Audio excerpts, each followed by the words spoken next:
guys, it's Soleb. I'm here to talk about Gamestop Expo 2012, my experience in a real quick video, I guess. Alright, so as you can see, I'm in the amazing man cave, and I'll be talking about a few of these games that are up here.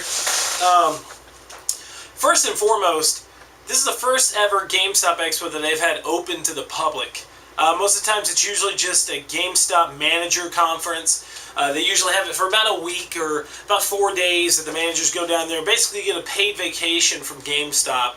And whenever I was always working for GameStop, I worked for GameStop for about 4 years, I was always so jealous of the GameStop managers for being able to go. Because they would get so many prizes, so much swag and all this other stuff. And they finally opened up to the public. So this year I decided to go. And as you can see, you know, I have a really big smile on my face. It was amazing, guys. It was unbelievable. I'm going to tell you this. If they have a GameStop Expo 2013, you have to make sure to go, because it is a definite experience. They had some games playable there that they don't have playable at PAX Prime 2012 right now. They have Black Ops 2 playable. They had Medal of Honor Warfighter, Dead Space 3, Assassin's Creed 3. They had tons of games. Tomb Raider playable, Borderlands 2, NBA 2K12, XCOM. They had Rayman Legends on the Wii U. They had a ton of games. Far Cry 3 multiplayer. It was unbelievable. I was so surprised that they had so many of those games. Oh, a big shout out to Skelly and Jeremy also. They had World of Warcraft Mist of Pandaria playable as well, and I gotta say, I'm definitely going to have to get an account now. But either way, the GameStop Expo was definitely a surprise to me. They had a lot of stuff. One of the big surprises to me is that they had Assassin's Creed 3 playable. Now, it was actually one of the ship modes to where you're the captain of a ship and you're actually having to fire at enemy ships. Now, I was a little confused at one point. There was a part of the demo that you had to destroy 2 main ships, destroy them completely, and the other one you had to make them. How do you say it?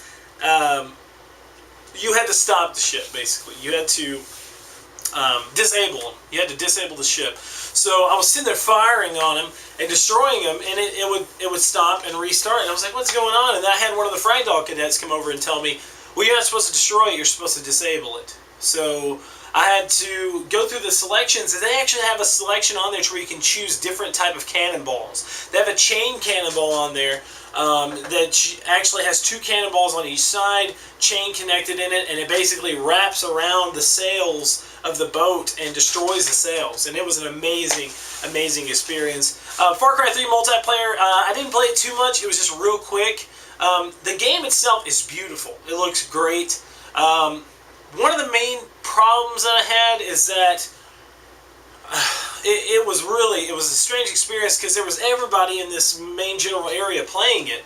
But the main thing that was bad for me is that there was a lot going on all at once. And it's a multiplayer match, and I would expect a lot to go on all at once. But the main thing is it was too much. You know, there was fire that would start up here and there. Then you'd have these Molotovs that were being thrown around. And by the time you're trying to run away from the fire, you have someone else in your face that's shooting you. And then it goes into this kill cam mode. And one of the main things that was aggravating me is that you can revive your character. Your character can be revived. Nobody was reviving me. I had so many people around that area that I'm sitting there like pushing X, holding down, come on, hold his life in, and no one was reviving me. It was very aggravating, but the game itself looks amazing. Also, they had Zombie U there. I didn't play too much of it, but I did some of the facial animations where I used a front-facing camera on the Wii pad and made myself look like a zombie. It was pretty awesome. We also played Dead or Alive 5 there as well, and my girlfriend Dara got her ass kicked. I hate saying it, but she did. They had some Dead or Alive 5 pros there that were actually playing with everybody, and it wasn't a pretty sight. It was not a pretty sight. Speaking of fighting games, they also had Injustice Gods Among Us there as well. I'm going to tell you guys, whenever I first saw this game and I saw the way it looked, I really thought, well, you know what, this is just going to be a Mortal Kombat, crossover. That's all it is. I was completely wrong. This game itself is a game by itself. It really shows that NetherRealms is not just limited to Mortal Kombat style games. This is a fighting game with the DC Universe, and they have done a great job. Another fighting game we played there as well is Tekken Tag Tournament 2. And I've played the Tekken Tag HD remix that they had. They had a little playable demo in there.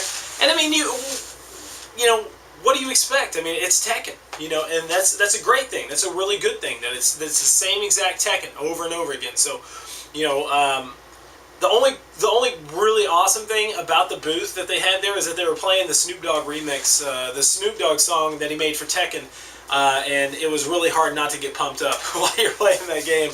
We also went over to the PlayStation booth and played Guacamole on the PlayStation Vita. We also played some PlayStation All-Stars that had crossplay.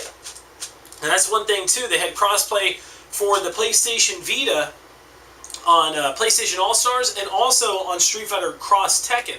Now, one cool thing is that you can actually look at the regular screen and use the PlayStation Vita as your control, or you can actually look at your Vita and have it, you know, maybe use it in a completely opposite room. I really thought that was an awesome experience. Another thing is that they had Dante and a few other playable characters like Big Daddy. They also had, you know, the full roster. The only person that they didn't have in it was Raiden, which I was really expecting to be in there, but I got a little let down. Another thing they had playable there too is WWE 2013. I didn't play too much of it, but I actually got to meet up with Ziggler, Dolph Ziggler. I got an autograph and took a picture with him. I don't watch too much WWE, but it was cool to see a professional wrestler there, so I thought I would go ahead and go over there and get that. Also, one of the biggest things in my heart that we played that I was just, you know, starstruck by, Alien Colonial Marines, or colonial,